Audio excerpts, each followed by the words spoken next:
This is Jesse James. Welcome back to the channel. Bringing you another episode of Dealership Life, and this one's actually going to be a really special one because I'm going to be kind of showing you of the expo that's going on. So in Owensboro, Kentucky, which really isn't that far from Evansville, we have for the past several years been sponsoring an expo, and we'll have our own little booth down there. And I've worked the expo in the past, and I figured I'd bring you guys along with me this time, show you what it's like. For the expo, since it doesn't open until this afternoon, I am actually going to be working here at the dealership for the first part of the day. I'm not going to get into anything too heavy just because before the day is halfway done, I've got to be making my way back down there to be there at the expo. But figured I'd take you guys along and show you what it's like to work as a dealership employee at non-dealerships, like non-dealership specific stuff. So I got here a little early today to make sure that I got everything I needed to do, so I'm actually the first one in turning the lights on. Usually that doesn't happen. But it'll also be a good time to kind of give you a little bit of an inventory walkthrough too. So this is where we keep our new right now, and you'll see we've actually got a lot of holes, and while we're still selling them, the big reason is we've taken a lot of bikes down there to the expo, and it's freed up a lot of room. And instead of filling in those spots with other bikes, whenever we come back from the expo, we're gonna have to put them back on the floor. So we're just leaving it kind of empty in certain spots. Like this is through the pre-owned. Give you another look through there. Right now, we've actually been going through a lot of rain still here in the Evansville, Owensboro area. So it's been like bikes have been moving, but not as much as we would like. But I don't think they're ever going to be moving as much as we would like, just because, you know, if it's up to us, we'd be selling like 15 bikes a day. But a few more bikes there, and so way more room in the showroom right now because the bikes are down at the expo. You'll see we actually have battery tender carts out here. That's because at night we actually will plug in, we have a rotation where we'll plug in bikes. That way, if somebody comes in to look at it or see stuff on it, it still fires up. Because as we all know, one of the worst things you can do for a motorcycle is let it sit, and there is no exception with that, even on the showroom. And especially on these new Helix bikes, they burn through the batteries. These are the last few 2024 Softails that I've got up here. Then as you can see, that over there is the sold area. But that's a little bit of what the showroom looks like, a little bit of an inventory as well for you. But yeah, and then we're just gonna go through the day until we get down to the expo. So I'm actually back here doing my inventory walk, start out the week. Finally got some more 2025 trikes on. This is the first time I've seen the Mystic Shift on the Tri-Glide. You definitely will be seeing a Rider Rot on this. And then another Iron Horse Metallic. And the first time I've seen this setup in. Chrome on black. I don't know. I still think that the blue on chrome, or the blue burst on chrome, excuse me, is probably my favorite. So it's actually a super rainy day here at the shop, so I'm actually doing a lot of work in my actual desk, not my recording desk. It's not super engaging for a video, but rainy day with a busy expo, I don't really mind it.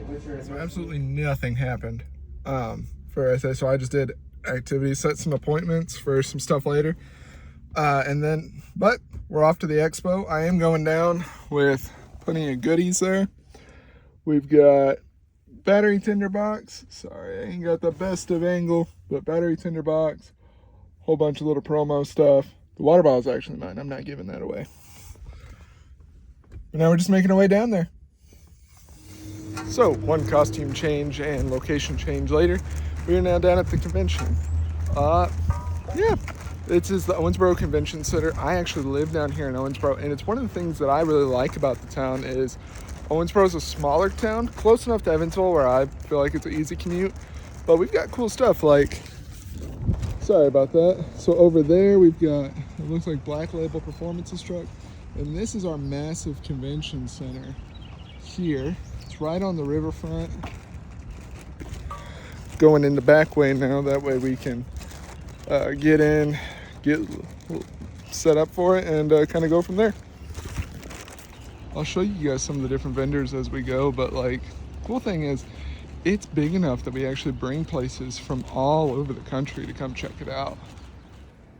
All right, this is us all set up now. These are all the bikes I was talking about earlier where they were over in the showroom and got them moved down here. It's crazy what just taking 8 bikes away, like there's Big Pimpin', but you take 8 bikes away from the floor and how empty it makes the showroom feel. They're all down here now. This one is actually a unique one. This one's actually the only pre-owned that we brought down. Just a CVO Pan America from last year.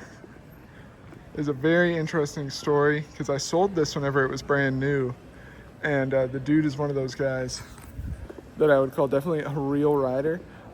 If I remember, I'll tell a little bit more of that story later on.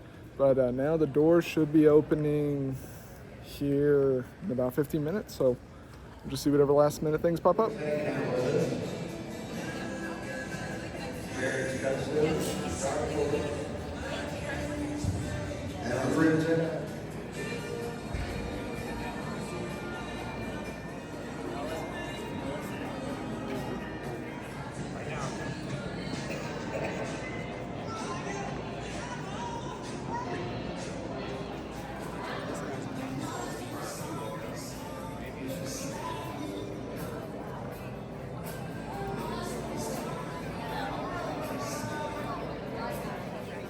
So this is a super cool one because it's actually from my hometown, Beaver Dam, Kentucky. Got that dragon scale look to it. It's a 2000 frame S&S motor. That's super sick. And I would never think that I'd find this in my super small hometown.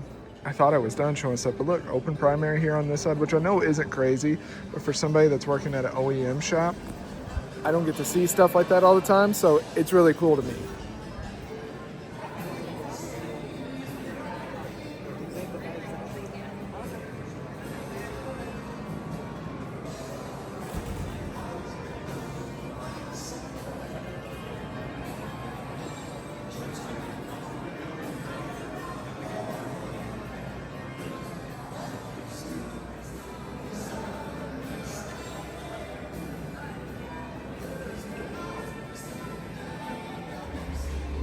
So this one's kind of cool because it's kind of a mix between both your performance bagger setup, but also has a lot of a more stylized bike from the paint job.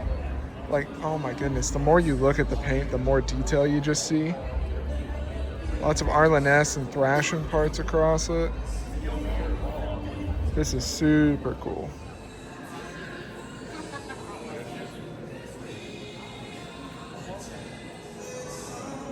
So this is another really cool one because I actually got to meet the owner of it and talk about his build.